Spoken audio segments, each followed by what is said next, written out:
Among those celebrating today's Supreme Court decision is New York wine importer and distributor Victor Schwartz. Last year, Mr. Schwartz decided to take on President Trump's tariff policies in court, saying it was not a political decision, but a business decision.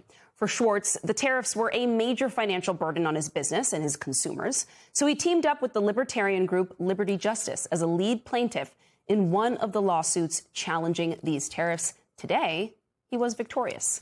Joining me now, of course, is Victor Schwartz. So, Victor, how does it feel to beat the President of the United States at the Supreme Court? Well, I would not necessarily put it in those words. Like, it wasn't us beating the president. It was bringing a case against injustice, against the unconstitutionality of bringing these tariffs. That's what it was about. And it was about a really bad business decision on the part of the administration. You know, this is just not a political thing. I hear from people widely across the political spectrum how much they hate these tariffs, how they never expected this administration to do something of this nature. So it's a win for all American businesses and all American consumers. And it feels great. When justice prevails, when you're on the side of what's right, and it's clearly correct, it's an amazing feeling. Yes. Really do you mind me asking, if you had to tally it up, how much do you think you have personally lost because of these tariffs? The cost to my company, so it's very hard to say. You know, our industry, wine and spirits, you know, is a contracting business. It overall down something like 15 to 20% just because of changing demographics, et cetera. So it's hard to put a figure on the tariffs. Increasing prices is what it's brought about, has really been a challenge. So it's really hard to put a number on it, but what it has done has created chaos in our industry, and chaos, of course, is bad for business. It's raised prices, which is also bad for business. It's cut into profit margins, which is also bad for business. But I can't just put a number on it. It's really not possible. So what do you think is the next step for you? Obviously, a lot of talk today about the fact that the plaintiffs, whether it's narrowly, just literally the plaintiffs in this case, or it is the broader business community being deserving of some kind of refund. From the counsel that you've received, the conversations you're having behind the scenes, what do those next steps actually look like? How do you get the money back into your pocket? I mean, everyone's talking about getting a refund on the illegal tariffs. I think that's pretty clear.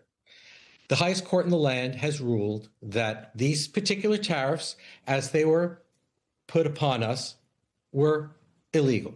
So in that sense, there's no question the government needs to return that money. This is not the first time such a thing has happened, I understand. So that probably is the next step. How that may happen, obviously the administration is very hesitant, to say the least, to do that very quickly. But I think Congress will try to push on that. As I said, there are a lot of unhappy small businesses and large businesses across the country, and they want their money back. Now that the Supreme Court said this money was taken from you illegally, we want it back. But tariffs are a tax, right? If you overpay your taxes, you want your refund. We want our refund. But when you get your tax refund, you don't get any interest on it. Do you feel you're owed interest here? Oh, that would be nice.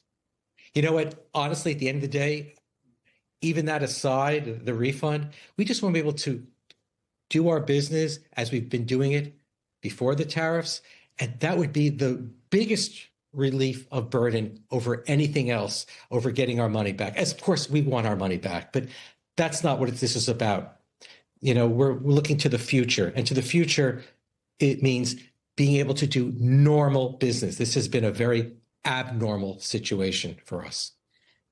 I don't know if you got the chance to listen to the president's remarks earlier, but he sounded very defiant, wanted to make it clear that tariffs, although he's going to have to use other statutes and mechanisms, that he wants to keep them in place. So do you imagine if that continues to be the case, you're going to have to stay in this fight? He's going to use other things, and they'll probably be legal. But let's be clear. What he did under IEEPA, because it was the easy way to go, but it was the illegal way to go, that got knocked down.